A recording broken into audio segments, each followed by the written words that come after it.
kind of sucks. Yeah. Yep. Like, yeah, we got a whole rhythm, and now you just want me to like artificially get it back.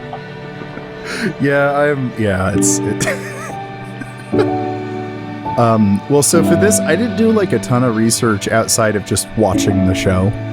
So, and then now just watching the short film. So I don't know, but I don't know how deep of research I need to do with this episode. Because they're pretty new, right? Yeah, Scavengers Reign came out.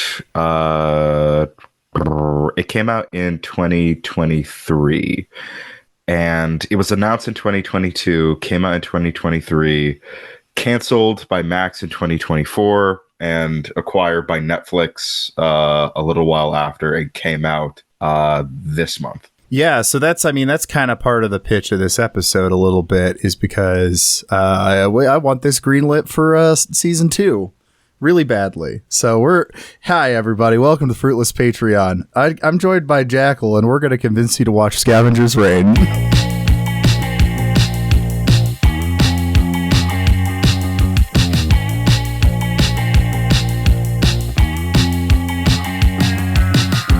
I'm hoping by the end of this episode, you will understand this need that I've had, and now that Josiah has, that this is a show that, like, it would be a serious criminal decision to not make more of this. Truly would be kind of...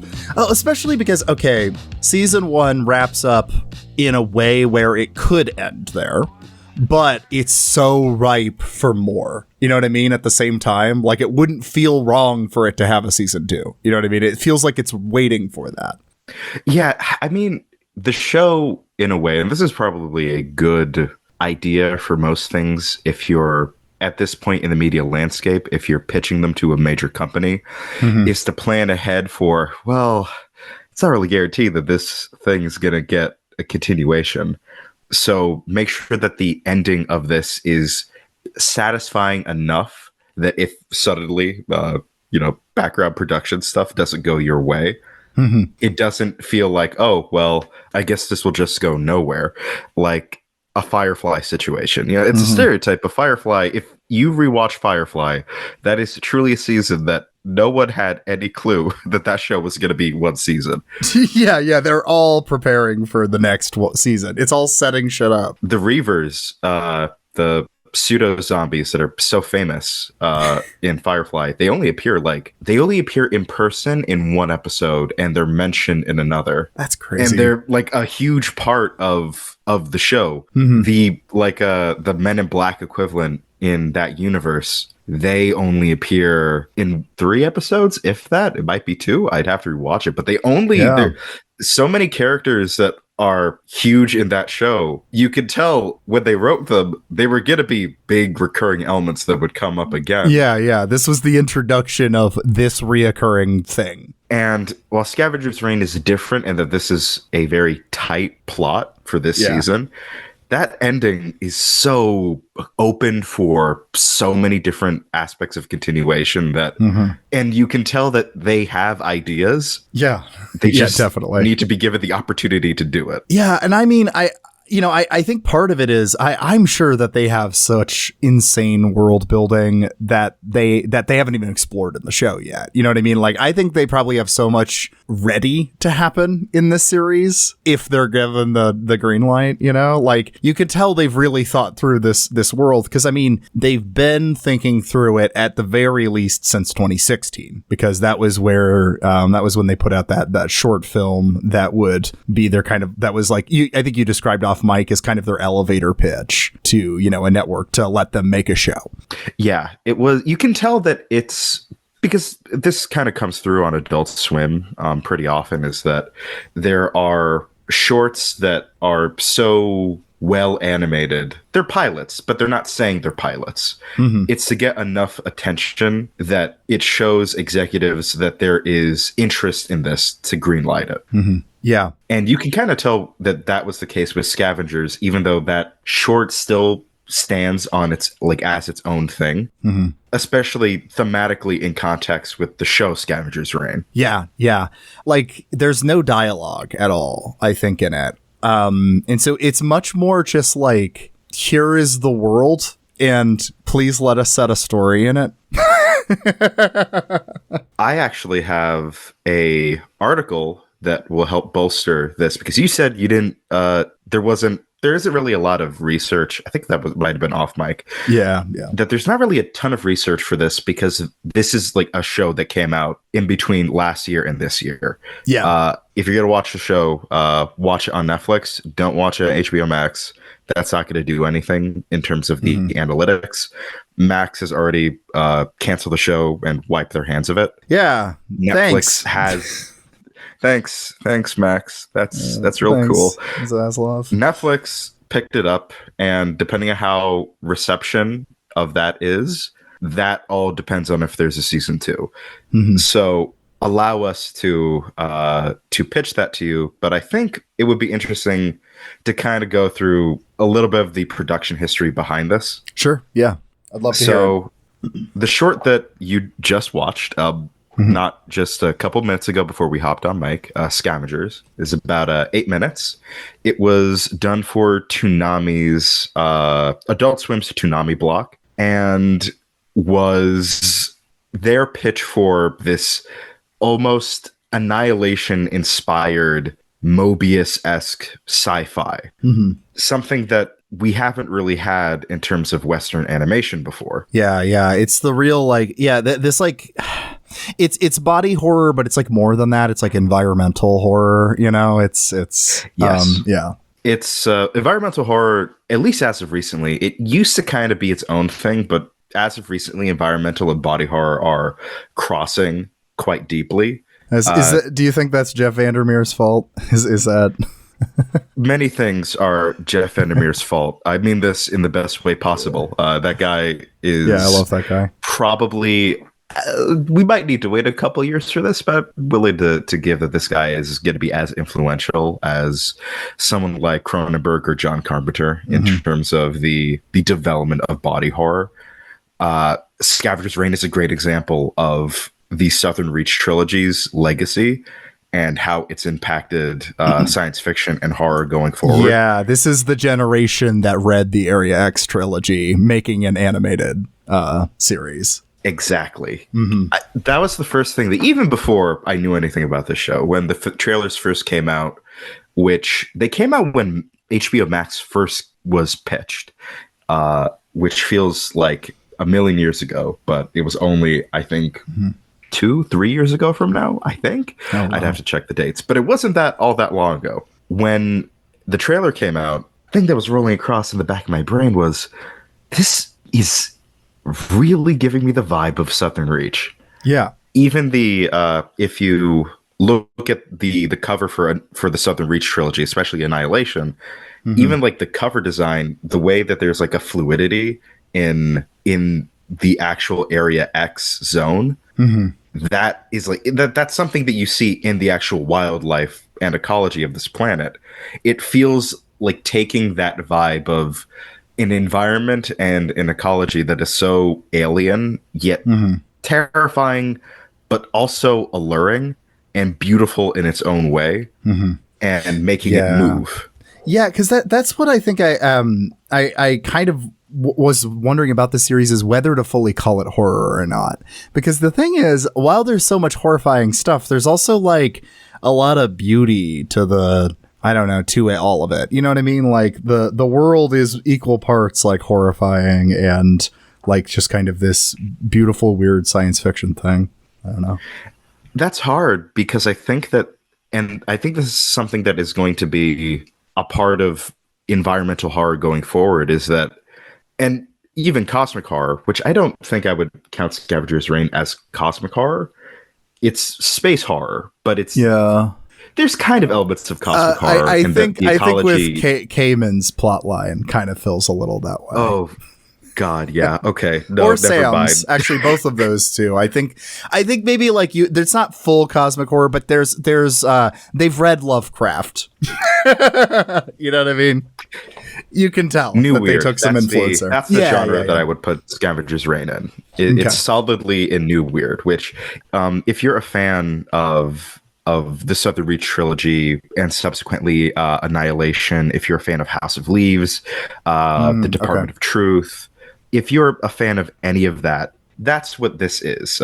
Alan Wake, Control, a little less in terms of Welcome to Night Vale, but it's something that it's playing within the conventions of genre fiction, but it's not strictly adhering to them, and it's doing something strange with it. It's the same way that like old weird fiction was cosmic horror, a la the original pulp writers such as Lovecraft and Robert E. Howard. New weird is taking genre fiction and making it postmodern, even if it leans more in a particular genre, such as in the case of Scavengers Reign, sci-fi. But even then, this is a sci-fi that is not a straight science fiction, because it is dealing a lot with horror and body horror and existentialism. But it's also not sci-fi horror similar to The Thing or Alien, because the horrifying aspects of the show, there's something so beautiful. Even like the most horrifying animals on the planet, there's this beauty to them and the role that they fulfill within the ecosystem that you can't not think about and admire, even as it's a horrible parasite that does terrible things to you. It's like that's because that's so much of it. To kind of get deeper into like what is going on with Scavengers Reign, it's our characters all are crash landed on a planet, separated, and so it's hopping between the characters as they try to get back to the ship. And it's just an entirely alien planet in the sense that the biology does not make sense.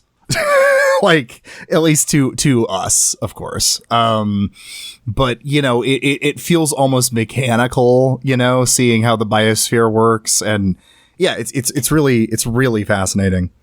Yeah. Oh God, we never gave like what the actual plot of this thing is. No, that's fine. They'll figure it out.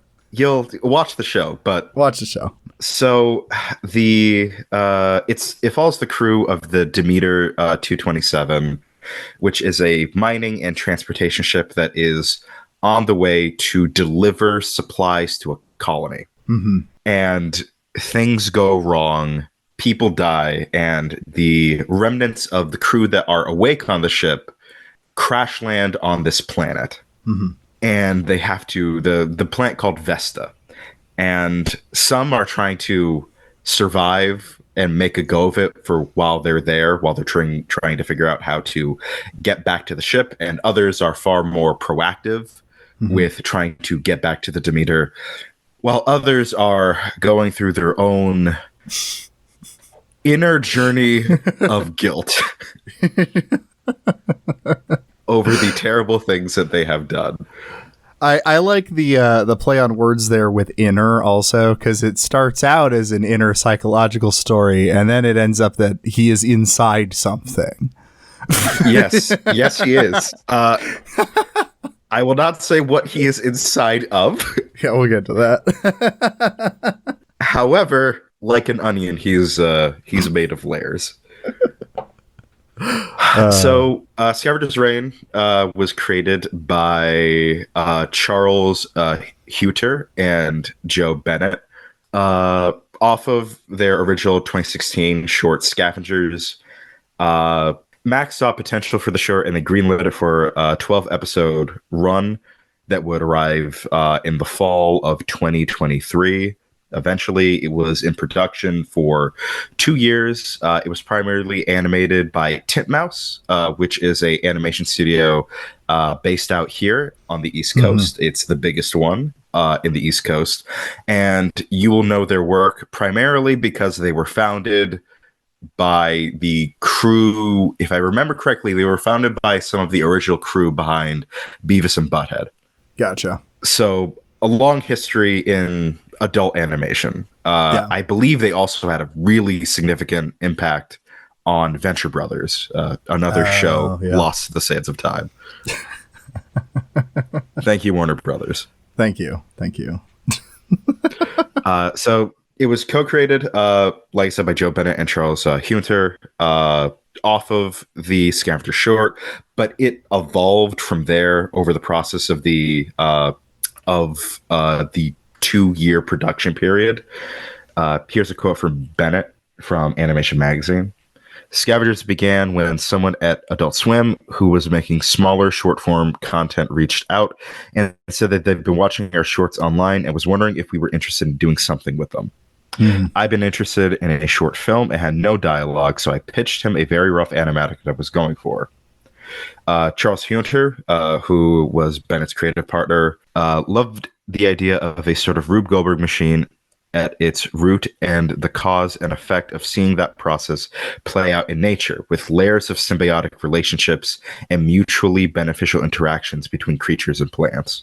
And that alone is kind of the entire premise of Vesta.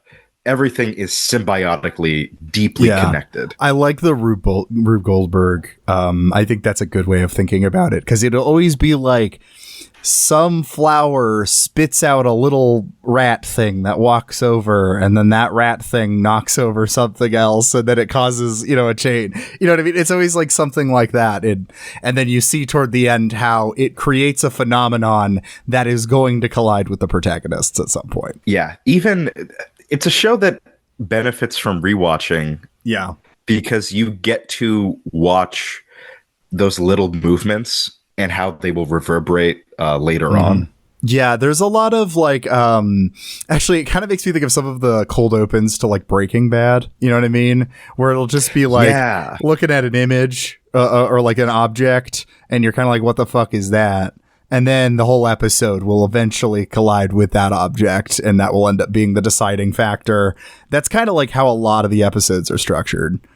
They are. The Rube Goldberg machine is also apt for the structure of the episodes, because they all everything from episode 1, kind of from the fall of the ship Demeter, everything is kind of on this domino effect of eventually culminating into what happens in the last episode. Yeah, that's I think the thing I always really, really enjoyed about it is it's got a really great pace for one. For those like me who struggle with watching series in general, let me tell you, 20 to 27 minute episodes we're talking here. So if that should sell you there. It's perfect. I don't really care for binging as of now. I kind of like to watch maybe an episode or two and sit with it and think about it.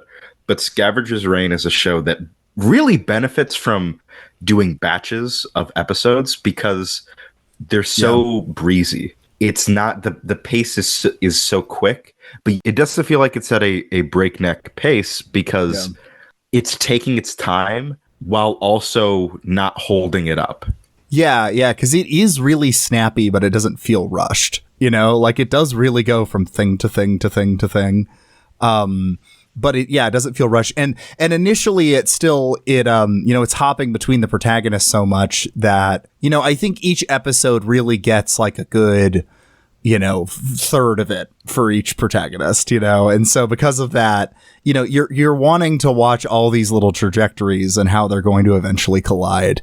And a lot of it is also really emotional. I think that's something that you wouldn't get if you'd just seen the short film that became this series, because the short film's a lot more lighthearted feeling. And I think, from what we've talked about, it doesn't, it's not a thing that we've emphasized yet, but like, all of the characters are, I don't know. Yeah, they're really easy to get invested in fast. You know what I mean? And they all have their like emotional drivers. And then this is just all underlined with an absolutely gorgeous soundtrack. It's a beautiful soundtrack. God, it's so good. The opening for the show, every time I don't skip the opening. I let it play out. It's like, it's not even like 15 seconds, but it sets the tone of the show perfectly. Yeah, it's that nice little slow piano note kind of thing. And then, it's just showing the floating wreckage of the ship in space in orbit around the planet. And then it follows the escape vessels flying down to the planet. And all of that's just done in this really, slow pace kind of thing with this sad music. And I think that's what I didn't expect coming into this, because I didn't expect that tone, the like melancholy tone to it all, because you hear body horror, animated science fiction. Melancholy is not what I immediately think of when I hear that pitch. You know what I mean? Yeah, that's something that when I was pitching the show to you, I deliberately left out because I wanted that to surprise you. Yeah. Because it surprised me. I was not expecting this show to be as genuinely sad as it is. Yeah. It does a great job with it. It's really gutting. And yeah, it has that, you mentioned existentialism early on too. It's got that like real loneliness in the face of an alien world and the knowledge that there's no help coming, which is one of my favorite things about the show is actually how it starts, because I think it sets the tone for everything, even though it doesn't start with any of our characters. It just starts with like the crew back at Earth or whatever, the company that the Demeter is working for, it's the company ship. And they're like, hey, the Demeter went missing. And they're like, it'd be too expensive to deal with it. And then it kind of just leaves it. And so you're left with that opener where it's just going, there is no help coming for these people. Now you're going to watch their story with that knowledge the whole time. And it works so well. I love that opening. It sets the tone so well that our cast is like truly alone. Mm-hmm. Any chance that they have on surviving Vesta and getting off of this planet is entirely up to them. There's no help coming.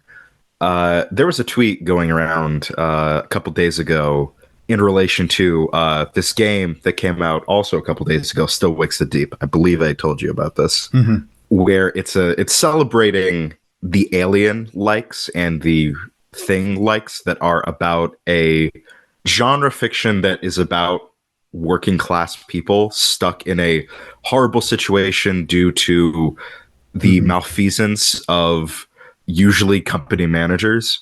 Yeah. And now they have to deal with some horrible thing alone with no help because it just would be too inconvenient for the bottom line to do anything about it. Yeah. So it's, there's kind of a return of, the alien format for sure. Kind of taking place here. And I really like that because, I don't know. I think I also find those kind of characters more relatable. Not that necessarily is what you need out of, art. You don't necessarily need to find them relatable, but for me, I just personally, I like these. I understand the thought processes of somebody who it makes the futuristic world feel more near, I think.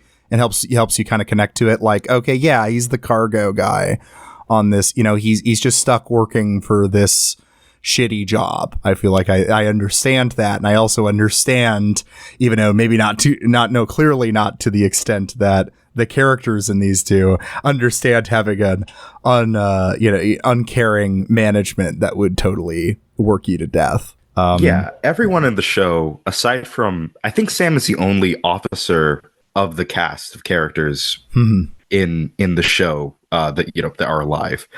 Everyone else is a roughneck. Well, okay, Ursula is a botanist, so that's not, but she's not an officer. Yeah, she's still like a type of working, I don't know, professional managerial class. There you go. Whatever. Even I would say that Sam is not. He's management, but he's not up. No, he's not. And he clearly, like, throughout it, his motivation, his solidarity lies with the workers, not with the company, No, his entire modus operandi is, I have to get to the ship to help the crew. Everything is about, I have to get to the ship to help the crew, because he's, at this point, the only awake senior officer that survived. Yeah. So if there's going to be the Demeter is now his responsibility. We didn't go through the characters, and I love the characters in this. So let's do it. Let's go down the list. So first we have Commander Sam, Yeah, Commander Sam is also with Ursula, the botanist, like we mentioned, the horticulturist. And so, yeah, the two of them are stuck together. And yeah, their main objective is, getting back to the ship. Everyone's kind of is, but theirs is like especially that. I don't know. Theirs are the most clear-headed. Yeah. Well, maybe not clear-headed, single-minded, at least in terms of Sam. Mm-hmm. Ursula, because she is a horticulturalist, she is very fascinated by the ecosystem that Vesta presents, and at times gets distracted by that, versus Sam, who is not single-minded, mission-driven. Yeah. Sam was maybe my favorite character in this. I really liked him. I dug Sam a lot. I related to his very driven desire to, we have a job to do. Yep. I want to get the job done. I want to go home. I want to go home. I want to get the people that I am responsible for safe. Mm-hmm. I want to keep the crew safe. I want to do everything as possible to keep everyone around me who they are now my responsibility as the apparent commanding officer of the Demeter to keep them safe. This also, it goes for Ursula. He goes really out of his way to try to make sure that, a little bit overbearing, to try to make sure that nothing bad happens to her on this planet. Mm-hmm. Yeah. There's a kind of a father-daughter, at least from his end, kind of how I saw it, that, and we don't really know, at least not that I can remember, as much of his personal life. We know more about Ursula's personal life. I think we get briefly that Sam was, I think, dating someone at one point, because of, like, that's one of his fond memories he describes, Right. Yeah.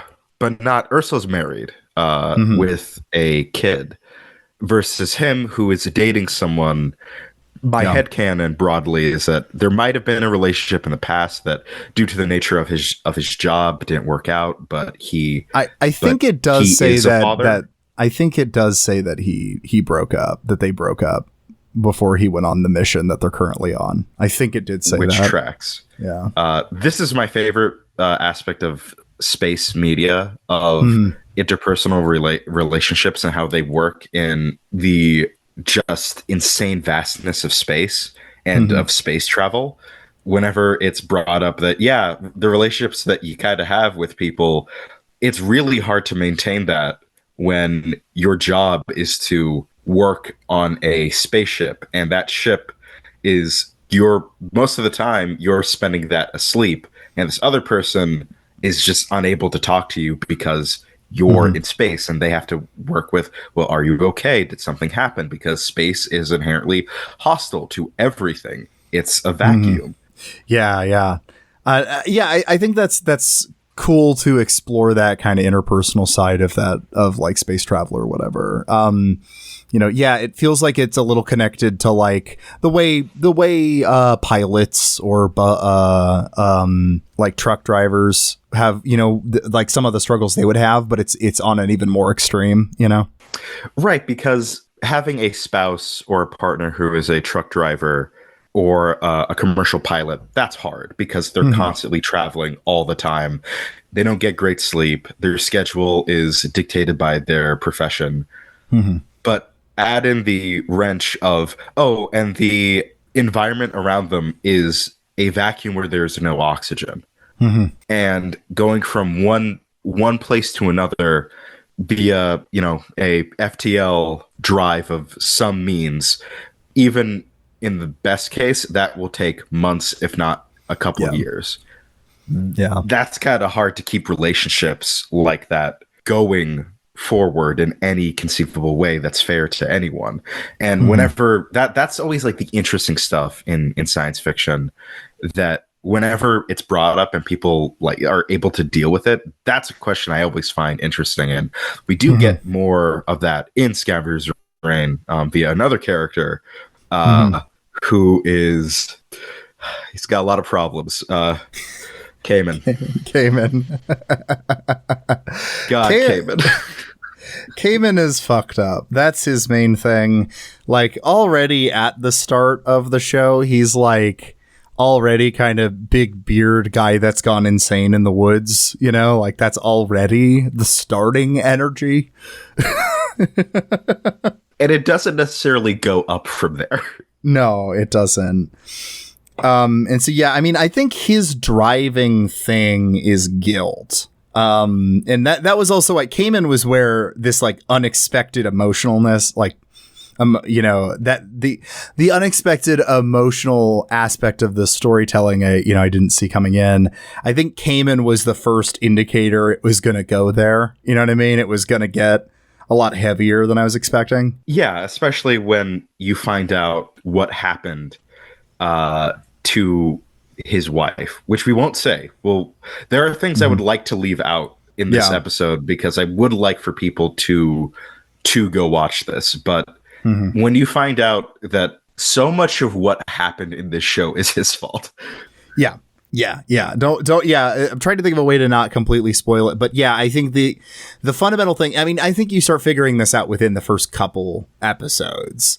Is that in some sense or another, the crash is his fault, and that it was the fault of his pride, especially, and his desire to be loved. Yes, his very, very human desire to be seen, but his inability to communicate it. Mm-hmm.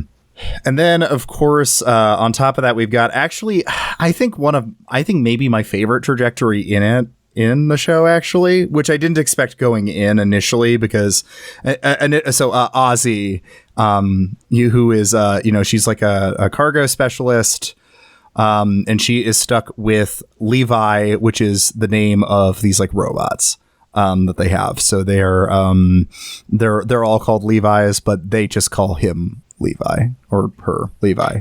The robot is Levi. Yes, the robot is Levi, and Ozzy is the human who rides a very, very cool motorcycle. Yes.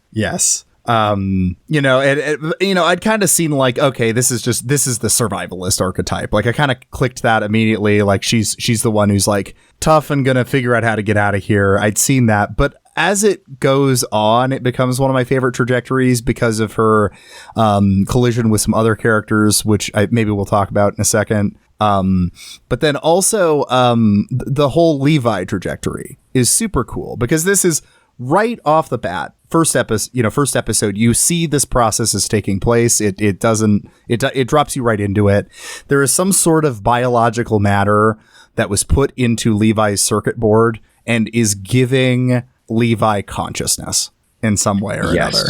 Because Levi is behaving in ways that are, by the way that Ozzy acts, we can tell that these are not regular for the robots in the universe of Scavengers Reign. And I think it's the second or third episode where you see Levi is making art. And Levi's starting to garden with the plants, but not for human consumption. And that throws her off. Like she's, like Levi is just growing plants that Levi finds interesting, it seems. And making like arrangements with rocks and patterns that Levi, they can't explain why, but they just enjoy them. Yeah. That is normally something that most sci-fi media would be horrifying. And here it is disconcerting, but on a planet like Vesta, it feels like you can just kind of go with the flow that, okay, obviously there would be something on this planet that would just hijack a robot and make it experience consciousness. Turn it into a life form slowly. And I really like, because I think this is kind of a fun twist on the archetype of like, oh, the robot gets sentience, we've seen a lot of that, and I think people are kind of soured to that idea right now because of AI, understandably. Because now talking about, oh, what if machines get sentience? It's not as much about like this question of what it means to be a person anymore. Now it's about, whether or not the product that's getting forced down everyone's fucking throat right now, deserves rights. So I think people are a bit turned off to that right now, because I remember a lot of people were hating on The Creator when that came out, like last year, I think. Which was a perfectly good movie, but like, people just did not want to put up with that. Yeah, which is unfortunate, because if you watch that movie, the design direction for that movie is really good. Really good. It's a solid sci-fi movie with some interesting ideas, and it's unfortunate that it got in the middle of a conversation of whether or not we should bow down to our tech bro masters and accept the slop. It just so happened to come out when a bunch of business guys decided that they'd created God on the computer. And that we need to give the future to it. We're still in the year of they're trying to pitch that, oh no, we made God on the computer. However, God is telling me to put glue on pizza. So yes, so we still have some kinks to iron out. Oh, also, the God on the computer also requires us to burn down at least a section of the Amazon rainforest every time we ask it, what kind of cheese should I put on the pizza? So, Pobody's nerfing. But going back to Scavengers Reign, I think there is an interesting twist on that general idea that also, to me, makes it a little more palatable in this post-AI world we're dealing with right now. Because it's not that the robot can gain sentience. It requires that introduction of that biological material that slowly is taking over and replacing aspects of the computer, Yeah, where Levi becomes less of a robot and more of a...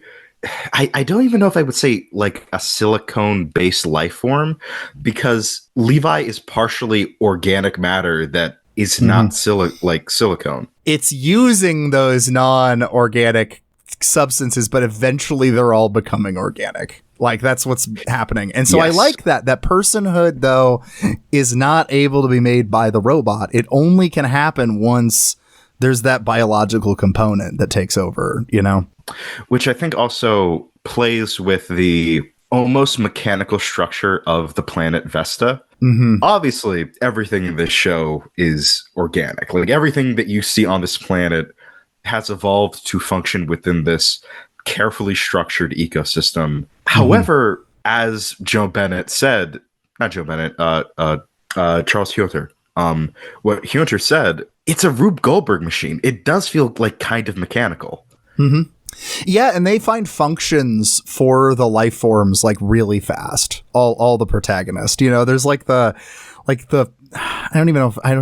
this is the problem. It's actually hard to talk about this show because I don't know what to call most of the life because it feels so alien, but sticking their hands in the like blowfish type things and then they inflate and then they can float using it, Those are my favorite. Those are my favorite animals. I'm so gonna be fun. Honest. It was between those and the weird stick bugs that were the size of dogs.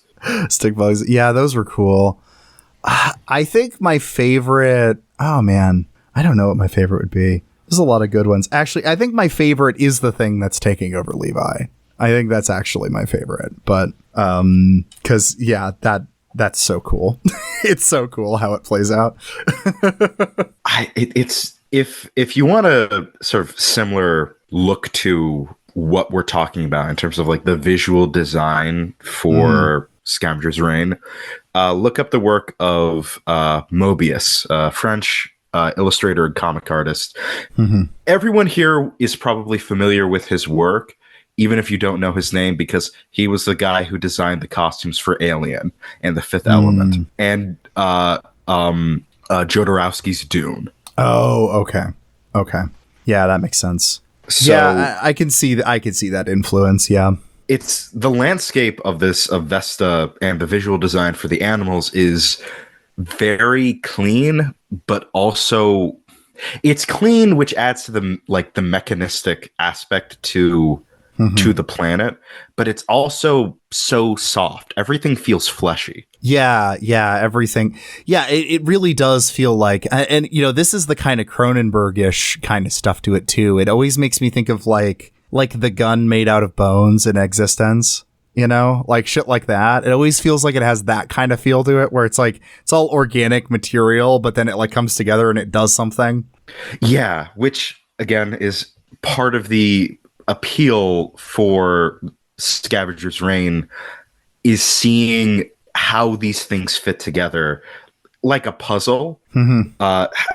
It's hard to explain because it's a show that kind of benefits from you just kind of watching it, and you can see the examples of how the ecosystem on this planet functions with, how does the big dragon bird and the bug-eyed bear sloth thing, how do they work together? Right. They kind of do.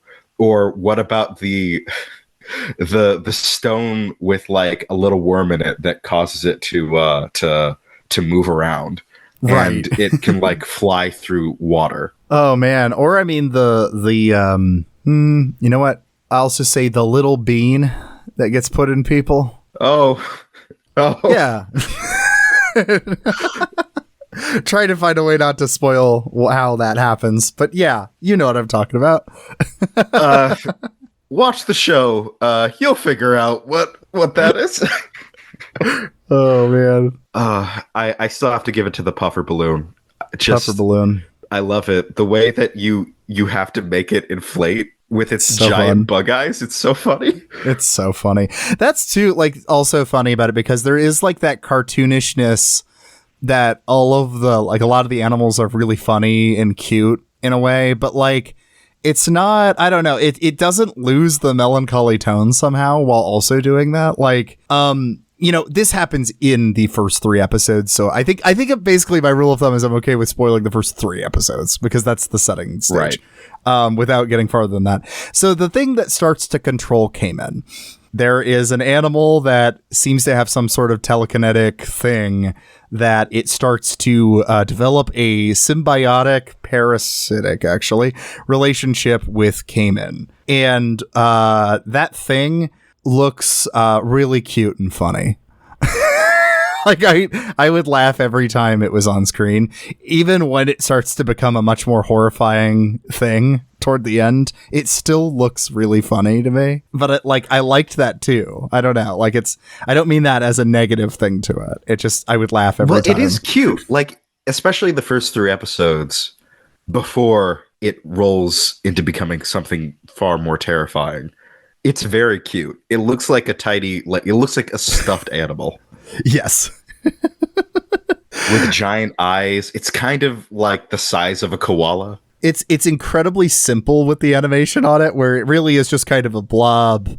Like the head is kind of a blob with just the big eyes and just a single straight line kind of mouth. You know what I mean? And so it just kind of looks cute.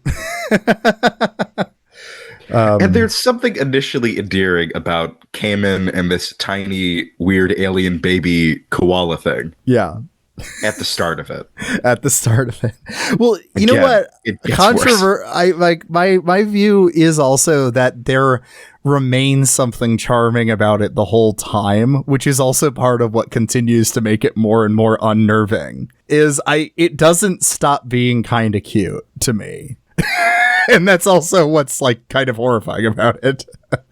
True. It's still, again, this goes back to the thing that we mentioned earlier. There is something so endearing about every animal on this planet, even the ones that will kill you in the most horrifying way possible. Mm-hmm. Yeah, which I think kind of fits with that environmental horror aspect we're talking about, that new weird aspect, where it's looking at an ecosystem and you see how connected everything is. And so I don't know, it gives you the same attitude if you have an environmental mindset, would have toward a dangerous predator that would kill you if you ran into it in the wild, as you also know, it's vital that this thing exists in order for this ecosystem to function. Great comparison would be, think about a bear. Bears are kind of cute, right? Yeah. They're big, they're cuddly, They're kind of silly when they rub up on trees or when they flop around. They've got ears that look like stuffed animal ears. They're cute. They're also terrifying. They will rip you apart and kill you in the worst way possible without a moment's notice. They are dangerous animals that you should not. I want to give it a hug. Like I want to give him a hug. I know. Like if you look at a baby bear and tell me that you don't want to hug that thing. You're a liar if you say you don't. I don't believe you. Like look. I want you to look up a video of some grizzly bears just doing their thing just in National Park and tell me that there's not just something so adorable about these big doofuses just rolling about in a forest, and then go watch the documentary Grizzly Man. Right.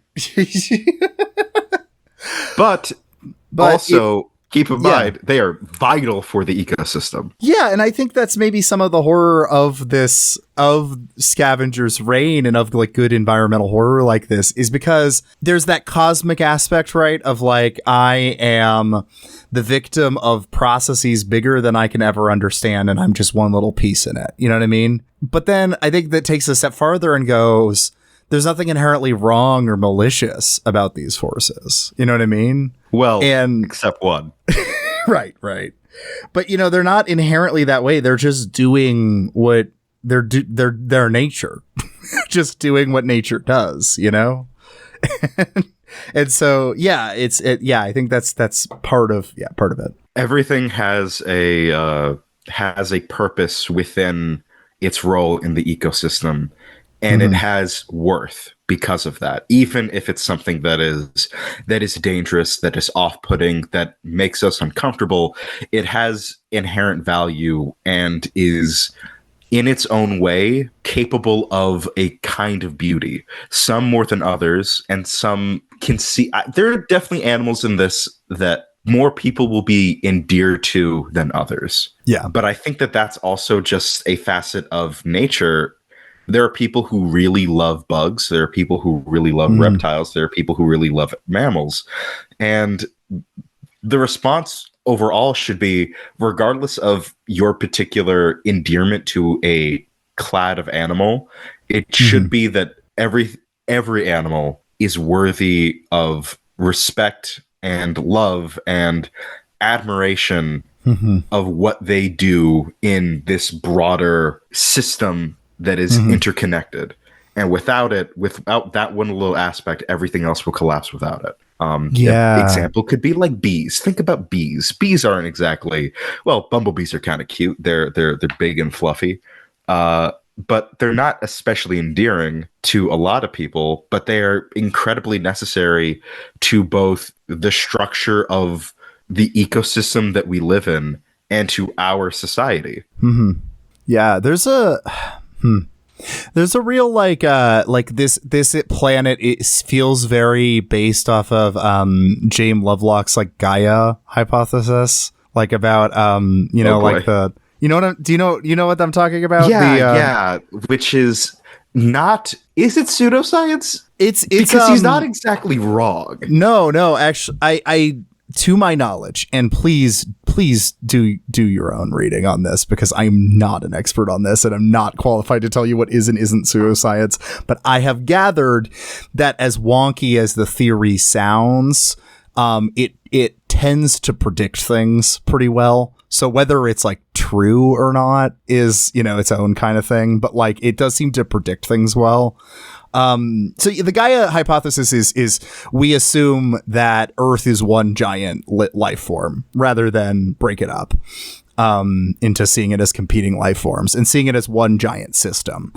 And there's like a more woo-woo mystical version of that, which is where you kind of get the pseudoscience stuff. But then there's more just like that angle, that like reframing of it can do a lot to explain how nature will overcorrect for something getting fucked up over here with something, changing over here, because that does happen, but how literal you take treating Earth as a life form is, I think, where you can get into the crank shit. Right. Yeah. You can, if you interpret that the Earth is a conscious life form, I think that most people would have some disagreements about that. Right. Right. But as to treating that the ecosystem itself is like a life form, that's a valid way of thinking about it, especially if you factor in that really no ecosystem is completely isolated from one another on this planet. General example, I am not a biologist, so if anything that I say is wrong here, take it with a grain of salt. But an educated read that I have, an example that I've read before, the reason why the Amazon rainforest functions the way that it does is that it gets nutrients via the wind that is coming from the Sahara Desert in Africa. Yeah. So this is also the aspect of the Gaia theory too, is and this is where people initially thought it was crazy, was because he was saying we need to count inorganic material as part of this big body. But I mean, also it's just kind of true when we're talking about like weather patterns or stuff like that. Things correct for things. They're trying to go towards something of an equilibrium. I might be wrong about this, but it seems to make sense. It makes sense. And I guess, like you said, the pseudoscience aspect is how far you take it. I don't know what the original hypothesis, how far it took it. It might have taken it to the degree of, yes, and that means that the planet is conscious. But I think that something, especially in our very climate aware time period we're in at the moment, keeping in mind that the ecosystem of Earth is like a single-ended entity with a desire to keep a regulated equilibrium that synergizes with everything, I don't think that's wrong. And I think that is a facet of ecology, both, just the study of ecology and political ecology, that I don't think you have political ecology without this idea of everything working together symbiotically as a part of a larger, that the ecosystem is as if it is a larger entity. Yeah. And I don't think you don't have Scavengers Reign without the Gaia Hypothesis, I guess, is the ultimate point that we're making. I have no idea whether there's a direct correlation, but I kind of felt like while watching it, it felt like it was what was the planet's name again? Vesta. It felt like Vesta in the in the show is supposed to be like the most literal version of the Gaia Hypothesis. You know what I mean? Like it literally all seems to be functioning in an elaborate system that corrects for itself, and and I don't know. I feel like there's a mild suggestion that maybe toward the end that maybe it is all one giant life form. I don't know. It might be, and we might find out depending on if there's a season 2 or not. That's what I mean. It's open to this shit. So I'm kind of excited to see where they'll take it if they get a second season. Especially I'm going to try to find a way to word this without it being an outright spoiler. I would like to see more of what became of Levi. I am fascinated to know more about that. I want to know where that goes. That's the one that I mean, the very last scene of the show is related to that. And so it does seem to be suggesting we're going to do something with this if you greenlight a second season. This is going somewhere. Which I imagine that in the production of this show, they probably were more confident that Warner Brothers was going to greenlight another season of the show. That's crazy. It's like there are a bunch of backstabbers over there. It's almost like like we're at the end of the golden age of television. It kind of feels like it. Oh man. Well, is there anything else you want to say about this? Because we don't want to walk into too much of the plot to try to spoil it. But I don't know if there's something else that you want to focus on for a little bit. I could go off of, I don't believe I mentioned this article I mentioned up top. It's from Animation Magazine by Jeff Spry. Josiah will link it in the show notes. In the show notes. It's a very good article, goes in depth into into the show, into the production, how it came to be, and how it evolved. To give you an idea, the initial short of Scavengers was around, let me see, it took a year to do, and it was around $14,000. Mm-hmm. Okay. And you can kind of see in the short, and especially in the show, this show looks expensive. It's beautiful. Yeah. We've been talking a lot about the thematic aspect of the show, which is a huge part of why I love it. But the other aspect is the show is just gorgeous to look at. It's really good animation. I'm not a huge animation guy in general, like not just anime, just in general. I don't watch a ton of animation. And so I was really floored by just how beautiful the show is. It's so fluid. And I mean fluid in the sense that every movement, both from the human characters to the animals of Vesta to even like the mechanical stuff of this of the Demeter and Levi, everything feels grounded, as if I think part of why we buy into the fantastical animals of Vesta is that they don't feel just there. They feel heavy. There's weight to them. They feel like they move and feel like actual animals. Yeah. And it feels like there's a logic behind their movements as they do it, even though it's a logic that makes zero sense to you. But there's still, even if it means nothing to us, we could still see there's a pattern. There's something a pattern here, even if it's a pattern that we don't perceive. Yeah. God, this show's just so good. It's really good.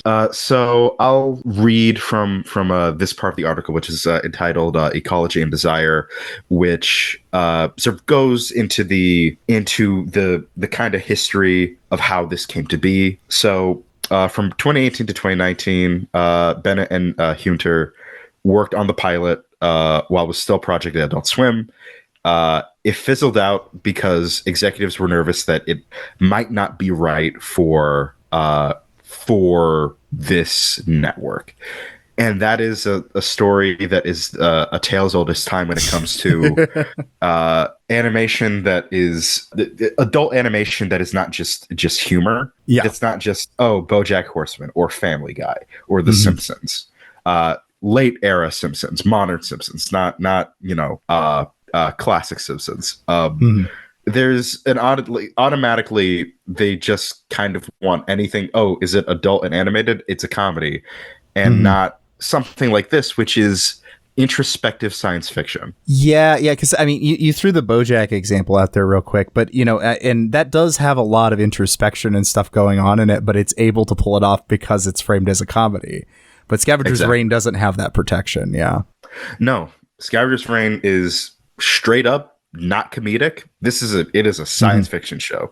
There's some funny parts, but it's in the same way there's funny parts in an action movie. You know what I mean? It's not a comedy. Yeah, there's levity because again, the show is sad. Yes.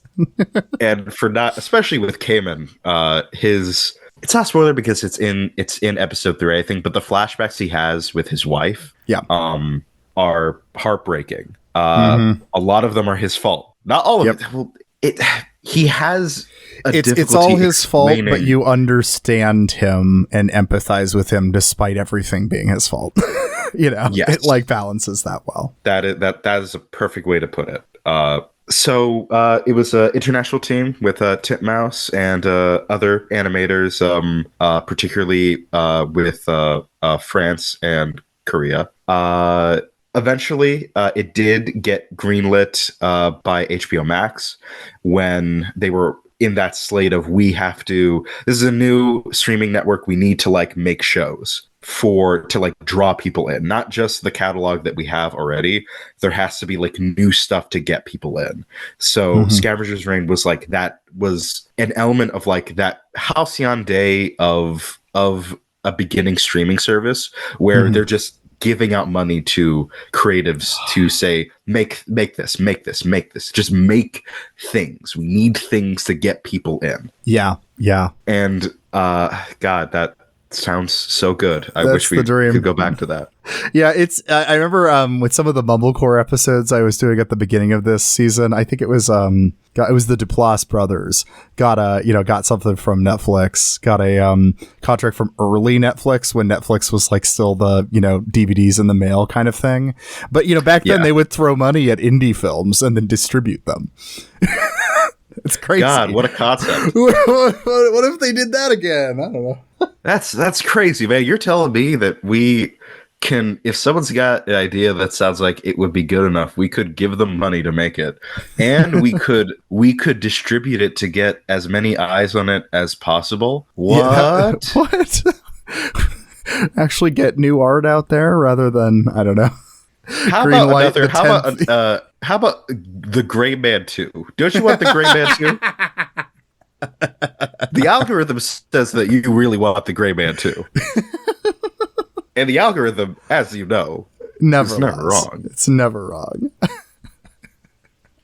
So, reading this, I'm trying to find a way to summarize this, but Jeff Spry is this is a very good article and a very just good sufficient point that both of the creators are making. So I'll just read this verbatim.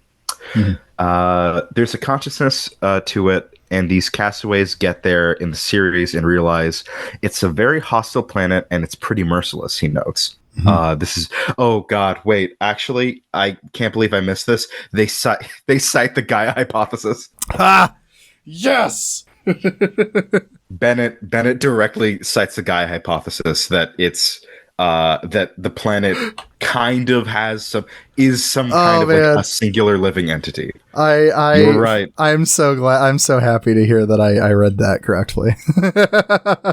You're right. I just kind of went on vibes that it's kind of like that, I guess. But no, you latched onto it and actually got what the hypothesis said it's going for. Hell yeah. Highly functional world. And everything around them is living and breathing and connected. We tried to put as much as of that trial and error stuff from the short into the series, and the short is pretty vague about how long they've been there. The series has a little bit more of a timeline. Obviously, the show goes into the interpersonal lives of Sam, Ursula, Cayman, Levi, and Ozzy, along with other characters. Do we want to talk about the other characters? Okay, technically it's a spoiler for later in the season. However, as long as we don't say where the trajectory ends, I think it's fine. But yeah, about halfway through the season, you're going to get some more characters, 2 more characters who, I don't know, how would you describe them? They seem to just be independent of any corporation or anything. They're on their own. I would describe them as freelancers. Yeah, there you go. Think about if you saw Dune 2, there's a part where Paul discovers Gurney Halleck in the retinue of these spice smugglers. Okay. Who are not aligned with either the Harkonnens or the Fremen or the Atreides. Yeah. That's kind of how I would describe this group. They are unconnected to the planet Vesta or the company and, subsequently the Demeter. Mm-hmm. Yeah. Yeah. They seem to be like, if you were playing Starfield, which is a perfect game with no problems whatsoever, it feels like they're... They're like spacers, you run into them, except they're not shooting at you initially. Todd Howard can now leave the room. He's holding a gun to Josiah's head right now, but now that Josiah has fulfilled this part of the contract, Todd is giving me the signal that it's okay. Josiah is safe. He's putting the gun down and he's walking out of the room. He's giving me some weird kind of sign language and telling me to buy Skyrim on the PS5. Well, Todd, I'll think about it. I'll think about it. Hey, okay, he's gone. Okay. One thing about the show, actually, though, was that it was kind of had the it did have the energy that I wished Starfield had with its like biology and different planets, I got Right, it scratched the itch that I wanted that game to scratch, which it did not. Starfield gets the exploration, like the vastness, right? Yeah, it but gets that the part. diversity is not there. You go to enough planets on Starfield, you start to realize there's the same biology on all of them, for the most part. While Vesta feels truly unique and one of a kind. Yeah, yeah. There is nothing, unless if we get a season 2 and we see more ecosystems outside of Vesta, this planet is truly just like on its own. And I love that because it emphasizes that space is weird and vast, and where there is life will just, in order to function, it will become as bizarre as needed. Which is why Vesta feels so foreign, especially because all of our characters, both the original set that we have from the Demeter and these scavengers who come in later on, they're foreigners to this planet. They are outside, completely outside of its ecosystem and biology, and it feels that way. Yeah. You feel like an outsider on this planet. The planet kind of doesn't really want you there. Right. And if you are there, it's going to try to incorporate you. It kind of feels like. Yes, in multiple ways. You know what? Hold on. I'm going to throw up a spoiler warning here. So it's not a direct plot spoiler, but it is. I will talk about it. I will talk about it as vaguely as possible, but I cannot not mention the parasite thing. Okay. Yeah. You mean the one that gets, or the one that gets? Okay. Yeah. Yeah. That shit's insane. Not going to go too deeply into it, but there is a parasitic organism on Vesta that is both a plant and also a parasite that is kind of a pod person, and I'll leave it there. Yeah. If you've seen or are aware of Invasion of the Body Snatchers, this is kind of the vibe that animal is like. God, and that's like a minor, in comparison to the rest of the show, that's like a minor creature in it. Yeah. It's not that huge. Yeah, and yet it's fucking horrifying. I hate it. I don't like looking at it, but God, is it not effective? God, is it effective? It's very effective. Yeah. So I've been yapping quite a bit, but overall, Josiah, how did you find Scavengers Reign? What were your feelings on the show at the start, and now that you've officially finished it, what are they now? Yeah, I mean, I've said I loved it. It's really, really good. It's really creative. It's constantly, surprising you in all that. And then I really like the just kind of thematic elements. We've talked about all the environmental stuff, but then just the interpersonal theme is a very simple moral one. And I really like that. And it's about the tension between acting selfishly or in the interests of each other. It's a very pro solidarity show. And I really liked that. I really liked how the trajectories played out into that like kind of morality tale that's kind of there, in spite of the fact that so much of it is about like an uncaring biology that has, interests beyond your comprehension. It's also about, we got to take care of each other. And I liked that. I liked that a lot. The alien comparison that I keep going back to is both vibes, but also both Alien and this are, at least how I kind of interpret it, are astoundingly pro-labor in the way that the only help that you have is your fellow worker. Yeah. Oh, the Alien, I think the franchise overall kind of has that theme too. I think you're right. Yeah. And I think it pulls from that. Scavengers Reign pulls from that nicely. So I hope that overall throughout the discussion of this, and I know we've kind of been vague on plot Some of the details. yeah. Because again, we want you to watch this. It's a show that truly, no matter how much discussion there is, it benefits from you watching it. Yeah, it's a visual medium, and I know all film or shows are technically that, but this is very much so that. Like, you couldn't just listen to an episode of this, you know? No, so much would be lost in that, because so much is just being the show has dialogue quite a bit, but it's also about the spectacle of this planet and what it does. And yeah, and a lot of visual storytelling as well. It does a lot of show, not telling. And that's pretty cool. I'll give, it's not a plot heavy part, but one of my favorite parts of the show, without going into too much detail, because it's an experience that does benefit from you just seeing it, but it's that part of episode 3 where Ursula is witnessing that little alien guy. Oh yeah. And that is a sequence that I don't even know how to properly talk about it, because it's so based on witnessing what is treated in the show, both in tone by the wonderful score and by Ursula, just kind of how uniquely beautiful that moment is.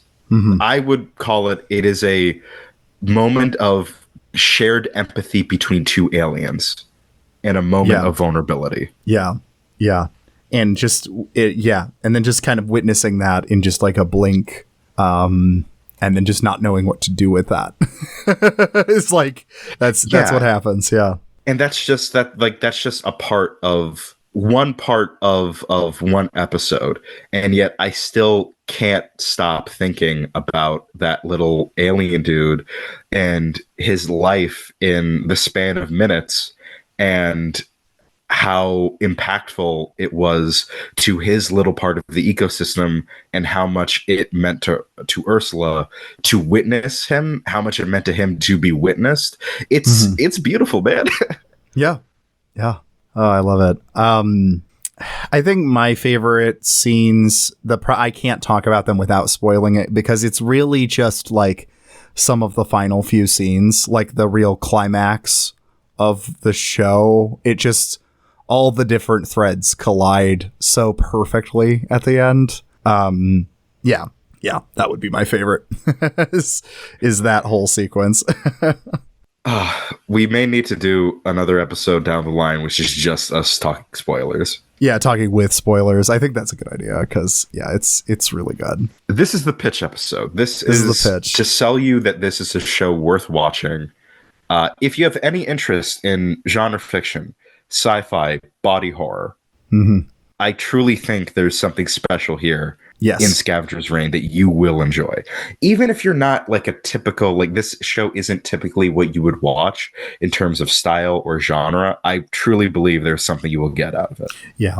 I mean, like I said earlier, I don't watch a lot of animation, and I did not struggle to get sucked into this, you know. And that is also why I'm gunning for this show's success, because there should be more shows like this. Yeah, I agree. Yeah, a lot of cool independent creativity going into this. And yeah, I just, that could be the advantage of the streaming era if the people that ran these companies were actually interested in art.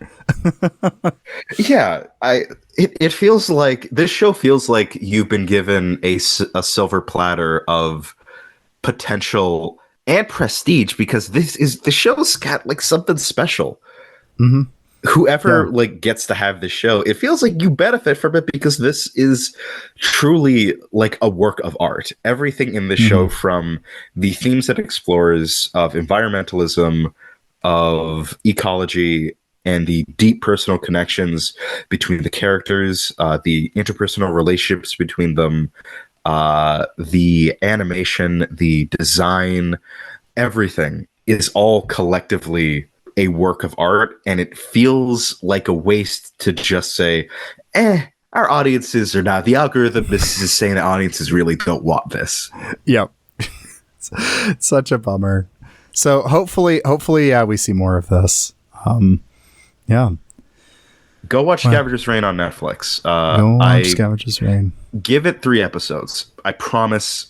If we haven't sold you on it, I hope that we've at least gotten your interest peaked, and watch those 3 episodes. I promise you, it will sell you on that alone. Yep. Short episodes too. You can mow through them really easily. So yeah, if you want to, you could watch this show in like a day. Oh yeah, easily. Well, Jackal, is there anything you want to plug or anything as we're wrapping up here? Not at the moment. Watch Scavengers Reign. That's my plug. Go watch the show. That's my plug. That's my plug. Go watch Scavengers Reign. This show. If this show doesn't get a season 2, I'm holding everyone who listens to this episode personally responsible. It's your fault specifically. Specifically the person listening to this episode. It's your fault. If you didn't watch this when you had the opportunity to, it's your fault. Actually, here, I wanted to make this episode easy on myself and not have to record me reading the names of the patrons at the end. If I just do it right now, it'll be in the episode. So you know whose fault it would specifically be?